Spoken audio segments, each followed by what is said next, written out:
delving into the folds of history, we sometimes come across historical figures who make the history books for a single phrase.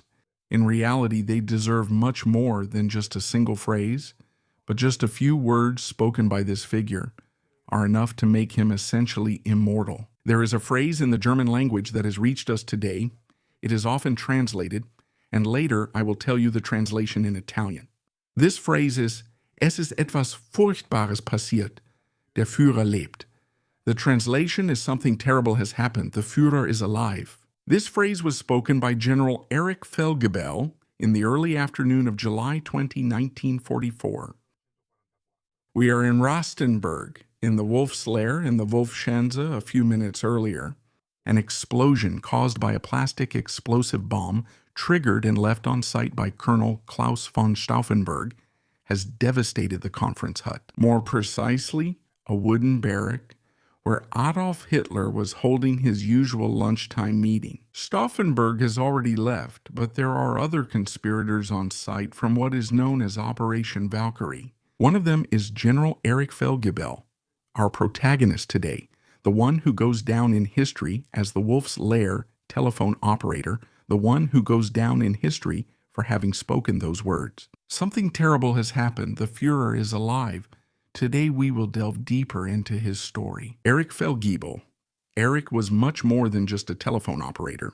He was an expert in telecommunications. At the time, he was considered one of the leading experts in the field of telecommunications. He was born on October 4, 1886 in Popovice, near Breslau, in Silesia, a region that today is part of Poland.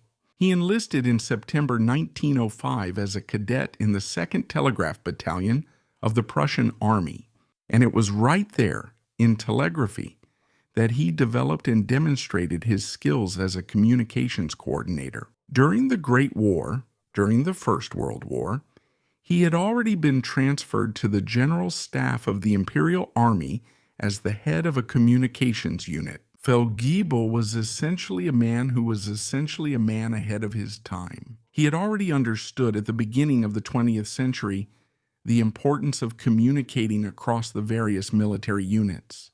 For this reason, his career had been exemplary. At the end of the Great War, he was in Berlin, and there he would continue his career as an officer within the new Reichswehr, adding to his record the so-called service evaluations, with nothing but praise and recommendations for further promotion. In 1928, for example, he was promoted to the rank of major.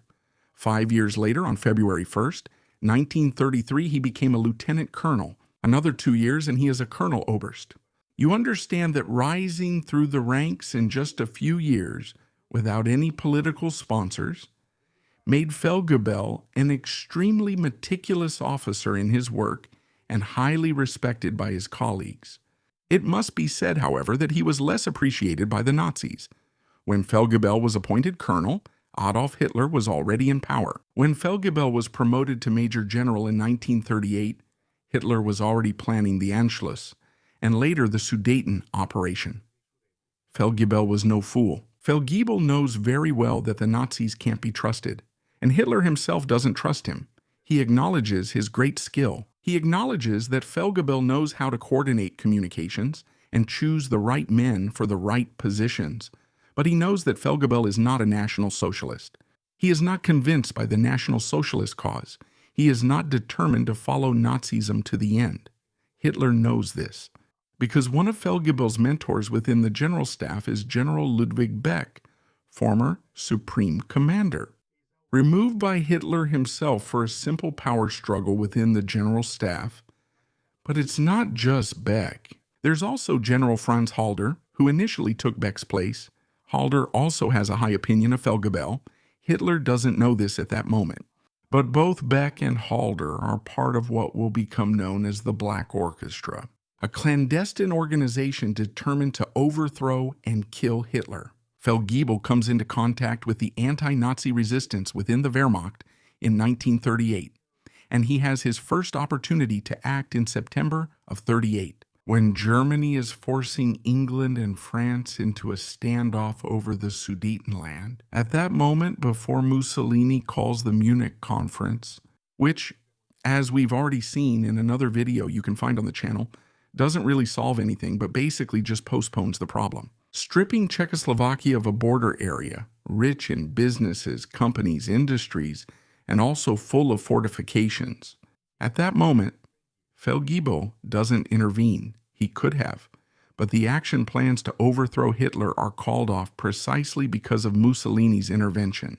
The prospect of peace, a real peace, even if it won't actually be that way, weakens all the conspirators' plans. And initially, the plan of the Black Orchestra is to occupy Berlin with the military units assigned to its protection, to install Field Marshal Erwin von Witzleben, another of the future participants in Operation Valkyrie, as the new governor of the city of Berlin. And Felgibel was supposed to essentially cut off all communications, the exact same plan as 6 years later in Rastenburg at the Wolf's Lair. But as mentioned, the plan is postponed. Felgibel remains in his position, and he continues to rise through the ranks, a seemingly unstoppable rise that brings him into close contact with Hitler. He is appointed General der Nachrichtentruppe, General of the Signal Troops. He is brought to Rastenburg as soon as the Wolf's Lair is completed. Hitler, as mentioned, doesn't fully trust him, but he recognizes his skill, so he needs to have him close. Because from Rastenburg, from the Wolf's Lair, Hitler maintains contact with the entire Reich, and above all, with the various military commands. Felgibel sees all the orders related to the various military operations pass through his switchboard and teleprinters, as well as the telephones. It is precisely one of these operations that is sabotaged by Felgibel himself. It is July 1943. The Wehrmacht is preparing the great offensive in the Kursk salient, Operation Citadel, what will become known as the largest tank battle in all of history. Felgibel manages to get his hands on some operational plans and passes them on to Rudolf Rössler, codenamed Lucy. He was part of a spy network, the Lucy Espionage Network, which provided information to Stalin through Switzerland. Thanks to Rössler, and in this case to Felgibel, Operation Citadel is not completed. The Red Army manages to deploy defensively, effectively. The Great Battle of Kursk ends in a stalemate, what was supposed to be the decisive blow. To regain momentum in the Eastern offensive, it only ends up draining the armored resources of Nazi Germany. For the Allies, it's a victory. For Felgibel, it's a secret success. For Hitler, it's a bitter disappointment. But Felgibel, at that moment, is not yet suspected of treason. No one thinks that General could have passed the action plans to the Red Army. Felgibel, however, is convinced of the need to get rid of Nazism and to kill Hitler. He rarely participates, but he is kept informed about the various meetings of the Black Orchestra. He knows all the leaders. He knows Karl Goldiller. He knows, of course, General Beck von Witzleben Halder. He also knows a newly appointed General Fritz Thiele, because he is a colleague of his at the Bendler Block, the command headquarters in Berlin. That's where the Reserve Command is located, which is the heart of Operation Valkyrie. Thiele basically performs much the same role as Felgibel in Berlin. He coordinates communications. Thiele is an enthusiastic officer, especially enthusiastic about Operation Valkyrie. He chose his side a long time ago. He is a close collaborator of Ulbricht and Count von Stauffenberg, who have given him a specific role, that of maintaining telephone and telegraph relations with the rest of the Reich and of receiving communications from the Wolf's Lair. Felgibel has a specific role within Operation Valkyrie. Once the assassination attempt has taken place, he must cut off all communications from Hitler's headquarters. The Wolf's Lair must be isolated for at least 24 hours to prevent any survivor of the assassination attempt from not only accusing von Stauffenberg, but also from getting in touch with the other armed forces and preventing the plan from succeeding. As mentioned, on the morning of July 20th, 1944, Colonel Klaus von Stauffenberg, Chief of Staff of the Reserve, is summoned to Rastenburg. He has 2 leather briefcases with him. In those 2 briefcases, there are plastic explosives previously seized from British agents. They are equipped with those detonating mechanisms, the so-called time pencils. They will have to trigger the explosives and blow up Hitler and all his soldiers. The plan, as shown in another video on the channel, doesn't completely work for two reasons. The first is Hitler's decision to move the meeting from the usual armored bunker, where the explosive would have had a devastating effect, killing everyone just with the blast wave alone. In a wooden hut, the effect wouldn't have been the same. The second is the fact that only one of the two bombs manages to be armed before the meeting starts. Then there's, as we've seen, the element of surprise, the one that can't be predicted. Colonel Brandt, who inadvertently moves the leather briefcase containing the bomb away from Hitler with his foot. It's a fact that saves the dictator's life, but even this, neither von Stauffenberg nor Felgibel could have known. When the bomb explodes, triggering the alarm at the Wolf's lair, von Stauffenberg manages to get away. Felgibel immediately orders the isolation of the Wolf's lair. He orders all communications to be cut, but he can't manage to cut them all because there's an independent channel, a channel managed directly by the SS, outside of Felgibel's control. Hitler, as mentioned, didn't trust him 100%, and he preferred that the SS maintain an independent channel managed autonomously for all communications to Berlin. It is through this channel that Hitler himself gets in touch with his propaganda minister, Joseph Goebbels. And when Major Raymer goes to arrest Goebbels, it is through this channel that he hears Hitler's voice, and he chooses which side to be on. Erich Felgibel's failure is total. Felgibel himself realizes the failure, not only his own, but of Operation Valkyrie, when he sees Hitler staggering out, supported by other soldiers, with an injured arm and a bit of blood coming out of his ear from what remains of the hut. It is at that moment that Felgibel picks up the phone and calls Franz Thiel in Berlin, and he says that phrase, "Something terrible has happened. The Führer is alive. What should we do?" The original plan was not to continue, not to act in case of failure, in case Hitler survived, but it's at that moment, Felgibel's phone call to Thiel. It has several effects. Thiel, for example, opposes continuing with the coup. He says they can't go on, that the plans have fallen apart. But Olbricht, incited by von Stauffenberg, wants to continue, and we know how it ends. Felgibel is the first of the conspirators to be arrested. The guards of the Leibstandarte take him into custody on the same afternoon of July 20, 1944. His order to cut off all communications and that phone call overheard by two of his collaborators seal his fate. Erich Felgibel is taken to prison, where he is tortured for 3 weeks. The torturers want only one thing, a list of names of his accomplices. They know very well that Felgibel did not plant the bomb. They know very well that Felgibel and Stauffenberg did not act alone, but Felgibel does not speak.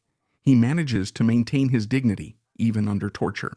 When they tear out his fingernails or deprive him of sleep, when he is brought before the so-called People's Court, led by the beast Roland Freisler, Felgibel gives one last warning to Freisler himself.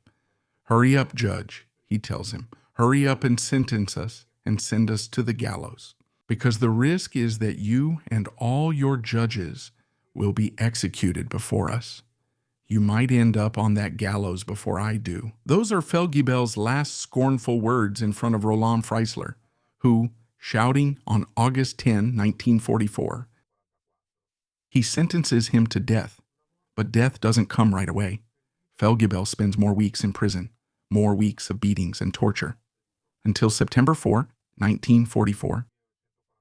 In Plötzensee prison, Felgibel is not taken to the courtyard, where executions by firing squad usually take place. He is taken to the basement, into a dark room, where the executioners are waiting for him. They make him sit on a chair. They tie his ankles and wrists with cords. And finally, they strangle him with a piano wire. In a corner of the room, there is a movie camera recording everything for Hitler's amusement, because that tape is taken to Rastenburg and shown to the Führer and his followers, who laugh as they watch Felgibel struggling in his final moments of life, with that piano wire tightening around his neck. That is how Erich Felgibel, the telephone operator of Operation Valkyrie, dies. He dies in a horrible way. On the same day, in the same prison, in the same way, in the room next door, General Thiele, his counterpart in Berlin, is executed. He had been sentenced on August 21, 1944. Both Thiele and Felgibel will not live to see their prophecy come true, the hangings of the leaders, of the Nazi murderers. But in the end, history will prove that they were right, that they did well to oppose the monster of Nazism. Unfortunately, they lacked a bit of luck and the right connections to carry out an ambitious, risky plan to which they had dedicated themselves, fully aware that a failure, as would later happen, would cost them much more than a military defeat. It would cost them their lives. But those men, committed to the project of overthrowing a dictatorship, the most monstrous dictatorship ever seen in Europe, those men didn't mind risking their lives. They simply wanted to show that another Germany, a righteous Germany, a benevolent Germany, a humane Germany, could exist without Hitler and without his Nazism.